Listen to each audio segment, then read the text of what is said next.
ہم دین سے بہت دور جا چکے ہیں، اور ہماری کامیابی کی ضمانت اللہ نے اور اللہ کے رسول نے اسی پر دی تھی کہ جب تم دین پر چلتے رہو گے اور دین کو مضبوطی سے تھامے رہو گے تو دنیا کی بڑی سے بڑی طاقت تمہارا بال بیٹا نہیں کر سکتی، اور جب تم دین کو چھوڑ دو گے تو پھر تم ذلیل ہوگے، رسوا ہوگے۔ آج ذلت کا جو توق ہمارے گھروں میں پڑا ہوا ہے، اس کی اصل وجہ یہی ہے کہ ہم اللہ تعالیٰ کی نافرمانیاں کر رہے ہیں، ہم گناہوں پہ گناہ کر رہے ہیں اور گناہوں کا احساس بھی ہمیں نہیں ہو رہا۔ اللہ تعالیٰ تو یہ فرما رہے ہیں، اے میرے بندو ظاہری باطنی تمام گناہ کو چھوڑ دو۔ آج جھوٹ کتنا بولتے ہیں، آج وعدہ خلاف کتنا کرتے ہیں، آج بے ایمانی ہم کتنی کرتے ہیں۔ اللہ تعالیٰ فرما رہے ہیں ظاہری باطنی تمام گناہوں کو چھوڑ دو۔ ظاہر کی یعنی ظاہری اعتبار سے بھی شکل تمہاری حضور پاک صلی اللہ علیہ وسلم سے ملتی ہو اور باطن بھی تمہارا حضور سے ملتا ہو۔ تمہارا باطن اور ظاہر جب درست ہوگا تبھی اللہ تعالیٰ کی طرف سے رحمتوں کی برکتوں کے فیصلے ہوں گے، اور جب تمہارا ظاہر اور باطن سب بگڑ جائے گا تو پھر میرے محترم دوستوں بزرگوں اللہ تعالیٰ کی طرف سے پکڑ آتا ہے، اللہ تعالیٰ کی طرف سے عذابات آتے ہیں۔ اللہ تعالیٰ ہماری حفاظت فرمائے۔ اگر نبی کریم صلی اللہ علیہ وسلم ہم سب کے لیے دعا نہ فرماتے، اے اللہ میری امت کو اجتماعی عذاب سے ہلاک نہ کر دینا، اگر ہمارے نبی پاک صلی اللہ علیہ وسلم یہ دعا نہ فرماتے تو کبھی کے ہم ہلاک ہو گئے ہوتے۔ اس طرح دوسری امتوں پر اللہ کے عذاب آتا ہے، اللہ کی پکڑ آئی، کسی پہ عذاب پتھر کا آیا، کسی پہ پانی کا آیا، طوفان آئے، زلزلے آئے، اللہ تعالیٰ ہماری حفاظت فرمائے۔ تو دوستوں اور بزرگوں انفرادی طور پر عذاب آتے ہوتے ہیں کہ سونامی کا عذاب، کہیں کوئی عذاب، کہیں کوئی عذاب۔ اللہ تعالیٰ ہر قسم سے چھوٹے بڑے عذاب سے ہم سب کی حفاظت فرمائے، اور یہ گناہ جو ہے یہ بھی ایک طرح کا عذاب ہی ہے۔ اللہ تعالیٰ ناراض ہے، ہم ظاہری گناہ بھی کر رہے ہیں اور باطنی گناہ بھی کر رہے ہیں، اس سے ہمیں توبہ کرنی چاہیے، تمام ظاہری گناہوں سے بھی اور باطنی گناہوں سے بھی۔ ظاہری اعتبار سے نماز نہیں پڑھتے، روزہ نہیں رکھتے، قرآن کی تلاوت نہیں کرتے، باطنی گناہ ہے بہت سے ایسے، جھوٹ بولتے ہیں، کینہ کپٹ ہے، بغض ہے، عداوتیں ہیں، نااتفاقیاں ہیں۔ جب یہ سب کچھ ہے تو یہ امت کیسے ترقی کرے گی؟ یہ امت پھر کیسے مستحق ہوگی اللہ کی رحمتوں کی اور اللہ کی برکتوں کی؟ یہ امت اسی وقت بنا سکتی ہے جب یہ امت اللہ کے احکام کو 100% زندہ کرنے والی ہو اور نبی پاک صلی اللہ علیہ وسلم کی سنتوں کو زندہ کرنے والی ہو، اسی وقت یہ امت بن سکتی ہے، ورنہ امت کا شیرازہ بکھرا ہوا ہے۔ آج ہمیں آپس میں اتفاق ہی نہیں، جب اتفاق ہی نہیں ہے، اتحاد ہی نہیں ہے تو ہم کیا ترقی کر سکتے ہیں؟ تو دوستوں اور بزرگوں عرض یہ کر رہا تھا کہ ہر قسم کے گناہ میں ہم مبتلا، بھائی کے حقوق ہیں، بہن کے حقوق ہیں، بیوی کے حقوق ہیں، شوہر کے بیوی پر، بیوی کے شوہر پر، ایک دوسرے کا نافرمان بنا ہوا، والدین کے اولاد پر، اولاد کے والدین پر، کسی کا کوئی حق ہم ادا کر ہی نہیں رہے۔ یعنی ظاہر بھی ہمارا بگڑا ہوا ہے اور باطن بھی ہمارا بگڑا ہوا ہے۔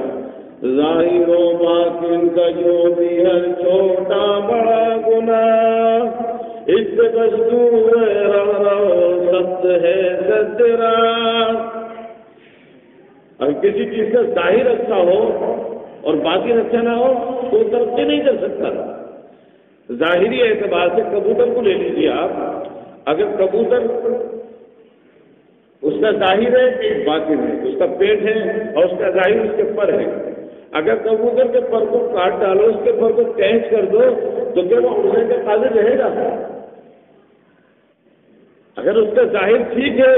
تو وہ ان پروں کے ذریعے سے اڑ جائے گا اور بلی کے حملے سے بچ جائے گا، لیکن جب اس کا ظاہر خراب ہوگا، یعنی اس کے پر کوئی کاٹ لے، پر کو نوچ لے یا اس کا پر خراب ہو جائے، اس کا ظاہر بگڑ جائے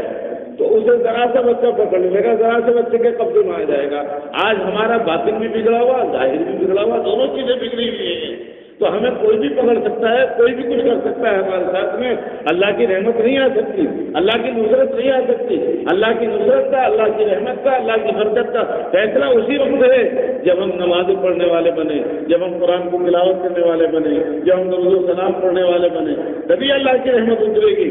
ورنہ تو دوستوں اور بزرگوں اللہ کی پکڑ میں تو کوئی کمی ہے نہیں۔ یہ کرونا وائرس کی شکل میں، کبھی کسی شکل میں، کبھی کسی شکل میں، بہرحال اگر کچھ لوگ مصنوعی ایجادات کر بھی اگر رہے ہیں، اپنی طرف سے کر بھی رہے ہیں، تو سارے فیصلے تو ہوتے اللہ تعالیٰ کی طرف سے ہی ہیں۔ اللہ ہی عقل دینے والا ہے، تو سب کچھ ہو رہا ہے اس اعتبار سے۔ ابھی دہلی کے اندر حالات خراب ہو رہے ہیں اور پھر سے یہ خبریں مل رہی ہیں کہ وہاں لاک ڈاؤن لگ سکتا ہے، تو اس صورت میں ہمیں اللہ تعالیٰ کی طرف رجوع کرنا چاہیے، اللہ سے توبہ کرنی چاہیے، اور کرونا وائرس کے سلسلے میں جو بھی گائیڈ لائن ہمیں حکومت کی طرف سے ملے اس کی ہمیں پابندی کرنی چاہیے، ہدایات کی، یعنی جو ہدایات ہمیں ملے، جو گائیڈ لائن کے طریقے میں جو بھی ہدایات ہمیں ملے اس کا اہتمام کرنا چاہیے، اس پر عمل کرنا چاہیے، اس کو سرسری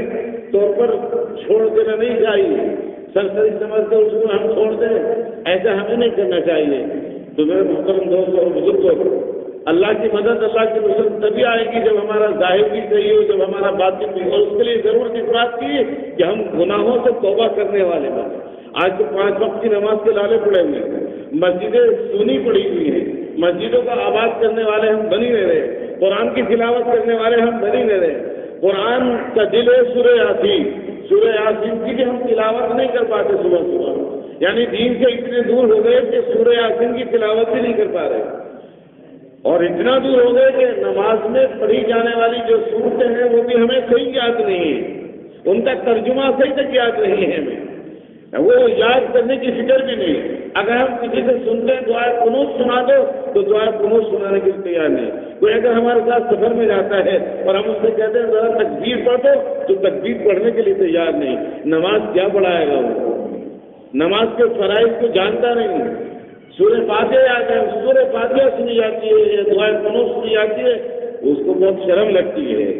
تو میں یہ عرض کر رہا تھا دین کی بنیادی باتوں سے بھی ہم دور ہوتے چلے جا رہے ہیں، تو اللہ تعالیٰ کی مدد کیسے آئے گی؟ اللہ کی نصرت کیسے آئے گی؟ اللہ کی نصرت کے قریب ہونا چاہتے ہو، اللہ کی رحمتوں کے قریب اگر ہونا چاہتے ہو تو دوستوں اور بزرگوں ایک ہی راستہ ہے، اور وہ راستہ یہ ہے کہ اللہ تعالیٰ کو ہم منائیں، رسول پاک صلی اللہ علیہ وسلم کی سنتوں کو اپنائیں اپنی زندگی کے اندر،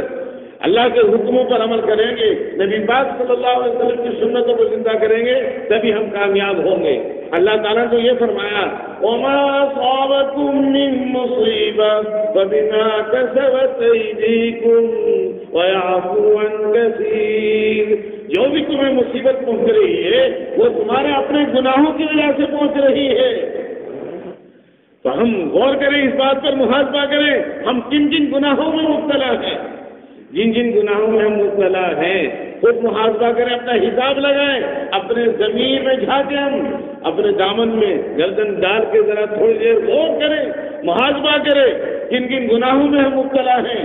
آپ خود فیصلہ کر سکتے ہیں، آپ کا دل آپ کو جواب دے سکتا ہے، یہ گناہ کر رہا ہے، یہ گناہ کر رہا ہے، یہ نافرمانی کر رہا ہے، اس سنت سے تو دور ہے، سنت سے تو سنتیں ہمیں یاد ہی نہیں ہیں، جس کے تعلق سے ہم سنتے رہتے ہیں، نقش قدم نبی کے ہیں، جنت کے راستے، اللہ سے ملاتے ہیں سنت کے راستے، ہم سمجھتے ہیں کہ جنت کی طرف ہم قدم بڑھا رہے ہیں، ایسا نہیں ہے دوستو، یہ جو قدم ہمارا بڑھ رہا ہے یا تو جنت کی طرف لے کے جانے والا ہے یا جہنم کی طرف لے کے جانے والا، دو ہی راستے ہیں۔ اگر جنتی اعمال کرو گے، جنت والے کام کرو گے تو جنت میں یہ قدم لے کے جائے گا، اور اگر جنت والے کام نہیں کرو گے، جیسا آج ہمارا حال ہے، آج ہمارا ظاہر بھی بگڑا ہوا ہے، باطن بھی بگڑا ہوا ہے، جو آج ہمارا حال ہے، جن حالات سے ہم گزر رہے ہیں، میرے محترم دوستوں بزرگوں، یہ راستہ جنت کی طرف لے کے جانے والا نہیں، یہ راستہ آپ کو اللہ کی پکڑ کی طرف لے کے جا رہا ہے، یہ راستہ آپ کو جہنم کی طرف لے کے جا رہا ہے۔ اگر اب بھی توبہ کر لی، اب کی توبہ کر لی تو کامیاب ہو جاؤ گے۔ بازا بازا ذات ہستی بازا گر کافرو جو پرستی بازا ای درگہ ماں درگہ نومیدنی گر ستار توبہ شکستی بادا. اگر گناہ کرتے کرتے تجھ سے گناہ ہو گئے اور پھر اللہ سے جو وعدہ کیا اس وعدے کو تو نے توڑ دیا، تو بار بار وعدہ کرتا میں نمازیں پڑھوں گا، میں قرآن پڑھوں گا، میں سورہ یاسین کی تلاوت کروں گا، اور بار بار تجھ سے یہ وعدہ ٹوٹ جاتا ہے، تو اگر 100 بار بھی تیری توبہ ٹوٹ گئی تو وہ دربار ایسا نہیں کہ اس سے نا امیدی کی جائے، وہ ایسا دربار نہیں ہے. اللہ نے قرآن میں فرمایا ہے لا تقنطوا من رحمت اللہ، اللہ کی رحمت سے نا امید مت ہو. تو ایک ہی حل ہے، وہ حل توبہ ہے، وہ حل دعا ہے، وہ حل استغفار ہے. جب تک ہم نمازوں کی طرف نہیں آئیں گے، قرآن کی تلاوت کی طرف نہیں آئیں گے، توبہ استغفار نہیں کریں گے، جب تک اللہ کی پکڑ سے ہم بچ نہیں سکتے. اللہ مجھے اور آپ کو پکی سچی توبہ کرنے کی توفیق عطا فرمائے اور اپنی اطاعت و فرما برداری کرنے کی توفیق عطا فرمائے. باقی دعوانا الحمدللہ.